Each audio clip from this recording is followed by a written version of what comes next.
জোন বাইৰ দেশতে সাজিম গাঁও এখনি তৰাই জ্বলাব চাকি চাকি। তোমাৰ মা ভিতালী ৰাজ বাইদেউ গোটেই অসমবাসীয়ে চিনি পায়। এতিয়া বিহু বতৰ, বিহু বুলি ক'লে আগতে ভিতালী বাৰ গান আছিলে, আৰু কালি যিহেতু তোমাৰ মাৰ বছৰেকীয়া, আৰু আমি পাইছোঁ যে এটা ভিডিঅ' পাইছিলোঁ, তুমি খুব সুন্দৰকৈ গান এটা গাইছিলা। কেনেকৈ গান শিকিলা, মাৰ পৰা শিকিছিলা, কেনেকৈ আৰম্ভ হ'ল? আচলতে গান গাবলৈ আৰম্ভ এইটো সৰুৰ পৰা যদিও আছে, তথাপিও মই শাস্ত্ৰীয় সংগীত আপোনাৰ শিকিছোঁ মই সংগীত কাননৰ পৰা। তাৰ পৰা শিকাৰ উপৰিও মাও শিকাইছে, আৰু সেনেকৈ চৰ্চা অব্যাহত ৰাখিছোঁ। আৰু তুমি একদম তোমাৰ যি আচলতে মাত, তুমি যেতিয়া আমি এটা ভিডিঅ' চাইছিলোঁ, তুমি যেতিয়া গাইছিলা, এয়া যেন বায়ে গাই আছে, সেয়া মানে এইটো ভাইৰেল হৈ পৰিছে এক প্ৰকাৰৰ। কিছু যদি অকণমান গাই দিয়া। মই এটা যোজনা গাব বিচাৰিম। আচলতে এইকেইদিন মোৰ মাতটো অলপমান ভাঙিছে, বতৰ যিহেতু। সেয়া হে ককা মোৰ ধুলীয়া আইতা আছিল নাচনী, ঐ নাচিছিল মেৰি আই ৰিহা, সেইখনি ৰিহাকে মেৰাই মই নাচিছোঁ, আইতাই মৰমত দিয়া। ধন্যবাদ। খুব সুন্দৰ গাইছা। যিহেতু তোমাৰ মাতটো শুনি আজি ময়ো ক'বলৈ বাধ্য হৈছোঁ যে পুনৰ যেন ভিতালী বা ঘূৰি আহিছে। ভিতালী বাক যিহেতু তুমি ছোৱালী, কন্যা, তোমালোকৰ এজনীয়ে ছোৱালী? হয়, মই চিঙৰ সৈতে চাগে বহু স্মৃতি আছে, জড়িত হৈ আছে। মাৰ এটা গান গাই দিবা নেকি? মাৰ ধুনীয়া গান এটা। মই নিশ্চয় গাবলৈ বিচাৰিম।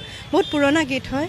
ঐ জানটো চকুৰ ভাষাৰেনো তোমাকে কি ক'ব খোজো, তুমি জানো নেদেখাই একো, সদু চকুলে মোৰে চাই সঁচাই কোৱাচোন চেনাই, দুচকুলে মোৰে চাই সঁচাই কোৱাচোন চেনাই।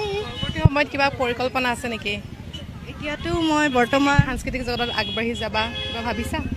এতিয়াতো বৰ্তমান 12ৰ বৰ্ড যিহেতু আহি আছে, 12ৰ পিছত নিশ্চয় যিহেতু ভগৱানে কিবা এটা দিছে, সেই বস্তুটোক অব্যাহত ৰাখিবলৈ চেষ্টা কৰিম। যদি ভালে কুশলে ৰাখে মোক ভৱিষ্যতলৈ, নিশ্চয় চেষ্টা কৰিম।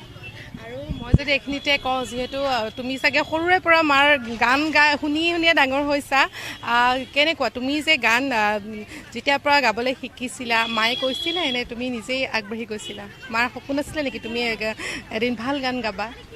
একচুৱেলি এইটো কথা ক'বলৈ পাই মই সুখী হ'ম যে মা দেউতাই কেতিয়াও মোৰ ওপৰত কোনো বোজ দিয়া নাই যে মানে মই এইটোৱে কৰিব লাগিব। যিহেতু পঢ়াটো সিমানেই ইম্পৰ্টেণ্ট যিমান আমাৰ সংগীতটো মোৰ বাবে। তে মই ভৱিষ্যতলৈ কি কৰোঁ মই নাজানো, কিন্তু যিয়ে নকৰোঁ কিয় সংগীতটো মোৰ লগত সদায় থাকিব, সেইটোৱে মই ভাবিছোঁ। আৰু যদি আগবাঢ়াৰ কথাটোক লৈ কোৱা যায়, প্ৰথমে একচুৱেলি মায়েহে মোলৈ কৈছিল, সংগীতৰ লগত ইমান এটা জড়িত নাছিলোঁ মই। যিহেতু কি কৈছিলে সৰুতে? মই মাৰ এখন হাৰমনিয়াম থাকে, সৰুকালত মায়ে কয় আৰু হাৰমনিয়ামখনত মই উঠি যাওঁ মায়ে যেতিয়া ৰিয়াজ কৰে। তাৰপিছত তেতিয়া হাৰমনিয়াম কি বস্তু, কেনেকৈ কি কৰে সেইবিলাক মই নাজানো একচুৱেলি। কিন্তু সেনেকৈ মাৰ ওচৰত ষ্টুডেণ্টছখিনি আহে, তেতিয়া মোৰ মানে এটা সঁচা কথা ক'ব গ'লে জেলাচি ফিল এটা হয়। মই বোলো তেখেতলোকে শিকিব পাৰিছে, মই কিয় নোৱাৰোঁ। সেই বস্তুটো চাই মোৰ মানে গানত ৰাপটো আহিলে, সেইটোৱে কথা। গানত ৰাপ। আৰু প্ৰথমে হাৰমনিয়ামৰ পৰাই আজি এই গীতৰ যি যাত্ৰা আৰম্ভ কৰিছা? হয়, সেনেকৈ আৰম্ভ কৰিছোঁ।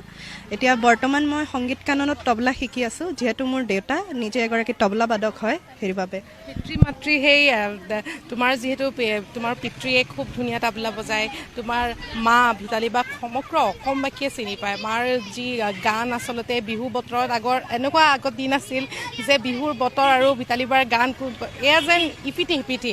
আৰু এতিয়া বিহুৰ বিহু এতিয়া প্ৰগ্ৰেমবোৰ আৰম্ভ হৈছে, আৰু আমি জানিব পাৰিছোঁ যে অহাকালি মাৰ বছৰেকীয়া 2 বছৰ হ'ব। হয়।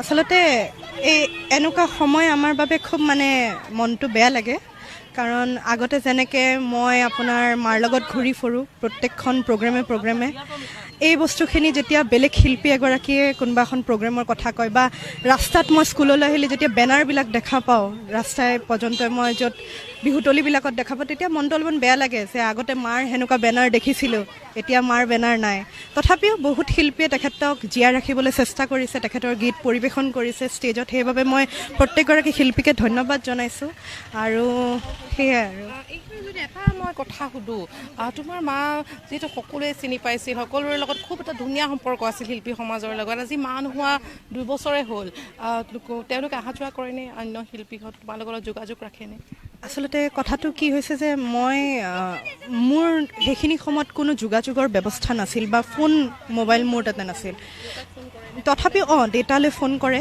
আৰু মোলৈ যিমানখিনি মানুহে ফোন কৰিব লাগে কৰিছে কিন্তু তাৰে উপৰিও এতিয়া যোগাযোগ আমাৰ যোনটো মানে কমিউনিকেশ্যন গেপ এটা যিহেতু হৈছে আমাৰ মাজত এইটো মই কি কয় তেখেতলোকৰ ভুল বুলি মই ক'ব নোৱাৰোঁ এইটো মই নিজে অলপমান সামাজিক মাধ্যমটোৰ পৰা আঁতৰি আহিছোঁ যিহেতু বৰ্ডছ আহি আছে সেইবাবে আঁতৰি আহিছোঁ কিন্তু নিশ্চয় মই আগন্তুক দিনলৈ বস্তুটো মই এই যোনটো কমিউনিকেশ্যনটো মই ৰাখিবলৈ চেষ্টা কৰিম আৰু এটা কম তুমি যিহেতু সৰু তুমি এতিয়া পঢ়ি আছা 12ত পঢ়ি আছা কিন্তু ক'ৰবাত নহয় ক'ৰবাত এনেকুৱা ভাৱ আহে নেকি যে শিল্পী সমাজে সময়ৰ গতিত পাহৰি গৈছে নেকি বা সেইটো একচুৱেলি মই ক'ব গ'লে পাহৰা বুলি নকওঁ এগৰাকী শিল্পী যেতিয়া নাইকিয়া হৈ যায় তেখেতৰ বিগেষ্ট ছাপৰ্টাৰ থাকে অডিয়েঞ্চখিনি কোনোবাই মনত ৰাখক নাৰাখক কোনোবা শিল্পীয়ে মনত ৰাখক নাৰাখক আজি কিন্তু বিহুৰ বতৰত কেইটামান গীত যদি বাজে সেইকেইটা মোৰ মাৰ গানে বাজে সেইকেইটা গীত শুনিলে মনত এইটো ভাৱ হয় যে মানে মানুহে মনত ৰাখিছে কোনোবাই ভাবক নাপাব কাৰণ কথাটো কি হৈছে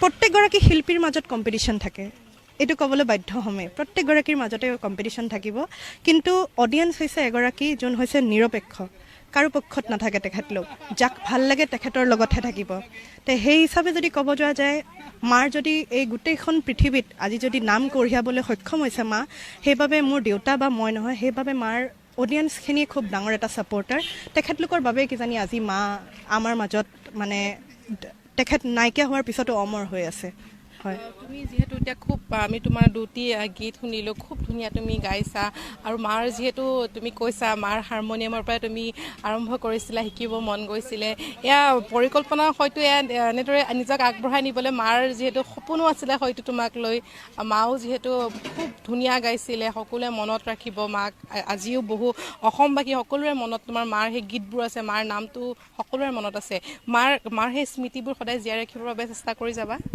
নিশ্চয় যদি ফিউচাৰত যদি ভালে কুশলে থাকোঁ নিশ্চয় মই চেষ্টা কৰিম কৰিবলৈ কাৰণ লাইফ ইজ আনপ্ৰেডিক্টেবল ক'ত কেতিয়া কি হৈ যায় ক'ব নোৱাৰি যিমান দূৰলৈ ভগৱানে মোৰ সুস্বাস্থ্যৱান যদি মোক কৰি ৰাখে মই নিশ্চয় তেখেতৰ মোৰ যি মানে পৰিকল্পনা আছিল মোৰ প্ৰতি মই সেইখিনি আগবঢ়াই নিবলৈ চেষ্টা কৰিম শেষতে যদি আৰু অলপ গুণগুণাই দিয়া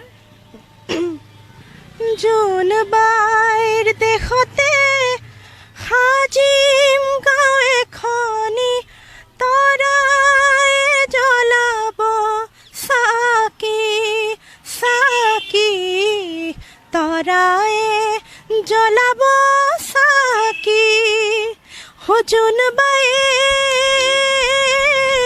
বেজেতি দিয়া বুলি পইতা পঢ়া বয়সত আমি পঢ়িছিলোঁ চোতালতে পাৰি নগাধাৰীৰ ওপৰত আৰু মই তোমাকে জুমি জুমি চালোঁ জানৈ মই তোমাকে জুমি জুমি চালোঁ জানৈ লেমৰ পোহৰত তোমাৰ মুখনি নতুন ৰঙেৰে উঠিছিল জিলিকি লেমৰ পোহৰত তোমাৰ মুখনি নতুন ৰঙেৰে উঠিছিল জিলিকি ধন্যবাদ খুব সুন্দৰ গাইছা মিতালীবাৰ জোনবাই বুলি ক'লে মিতালীবাৰ এই গানটো বহু সকলোৱে জানিছিল আৰু আমাৰ পিনৰ পৰা তোমাক শুভেচ্ছা থাকিল যাতে ভৱিষ্যত জীৱনত আগবাঢ়ি যোৱা এটা উজ্জ্বল ভৱিষ্যত হওক তোমাৰ বহুত বহুত ধন্যবাদ বহুত বহুত ধন্যবাদ